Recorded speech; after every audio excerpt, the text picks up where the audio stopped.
উদয়পুর নামের একটা গ্রামে একটা পুরনো রাজবাড়ি ছিল।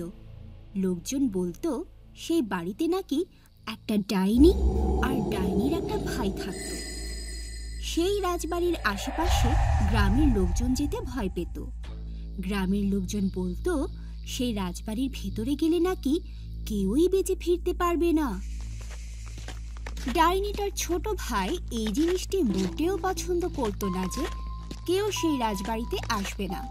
তখন সে ডাইনির ছোট ভাই ডাইনিকে বলে, দিদি, তুমি এই গ্রামের লোকেদের ভয় কেন দাও? তোমার ভয়ে কেউই শান্তিতে থাকতে পারে না। আরে থাম তো, তুই কি বুঝবি এদেরকে ভয় দেখানোতে কি মজা?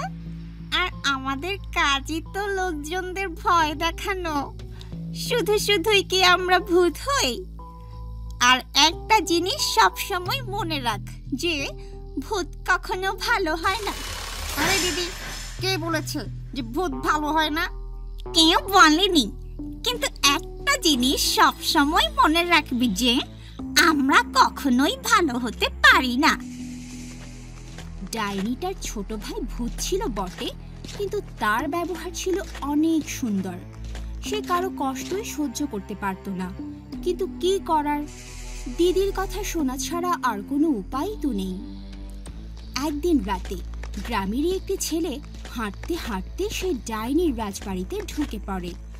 ডাইনিটা ছেলেটাকে দেখে অনেক খুশি হয় আর তাকে বলে, আজ তো দেখি শিকার নিজে পায়ে হেঁটে আমার কাছে চলে এসেছে।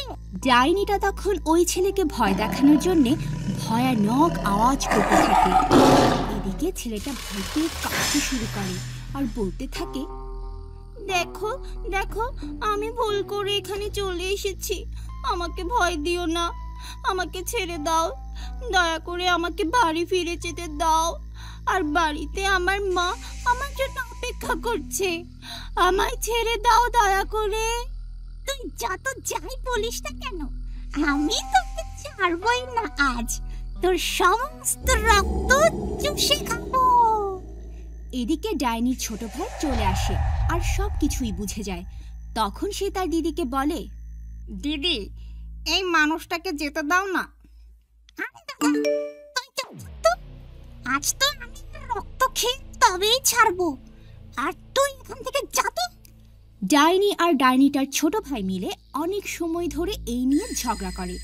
এদিকে রাজবাড়ির বাইরে থেকে চেঁচামেচির আওয়াজ শোনা যায়। ডাইনি আর ডাইনির ভাই বাইরে উকি দিয়ে দেখতে পেল যে সারা গ্রামবাসী সেখানে ওই ছেলের খোঁজে এসেছে। এত লোক একসাথে চিৎকার করছে দেখে ডাইনি ভয় পেয়ে যায় আর সে তার ভাইকে বলে, এখন তো উপায় নেই দেখছি, ছেলেটাকে ছেড়ে দিতেও ইচ্ছা করছে না। চল আগে একসাথে এর রক্ত খেয়ে নি। না দিদি, না, তুমি এমন করলে আমি ওই গ্রামবাসীর কাছে নিজেকে সঁপে দেব। আর তা যদি না চাও তবে ছেলেটাকে ছেড়ে দাও। মানুষের জন্য তুই কেমন থেকে সঁপে দিবি? তুই তো জানিস তোকে ছাড়া আমি থাকতে পারবো না, কিন্তু তুই আমাকে সঁপে দিস না। আমি ছেলেটাকে ছেড়ে দিচ্ছি আর গ্রামবাসীর কাছেও ক্ষমা চেয়ে নেব। এরপর সে ডাইনি আর তার ছোট ভাই মিলে ছেলেটাকে গ্রামবাসীদের কাছে দিয়ে সে রাজবাড়িটা ছেড়ে দিয়ে একেবারে চলে যায়। আর এভাবে উদয়পুর গ্রামের লোকজন সেই ভুতুড়ে রাজবাড়ির হাত থেকে মুক্তি পায়।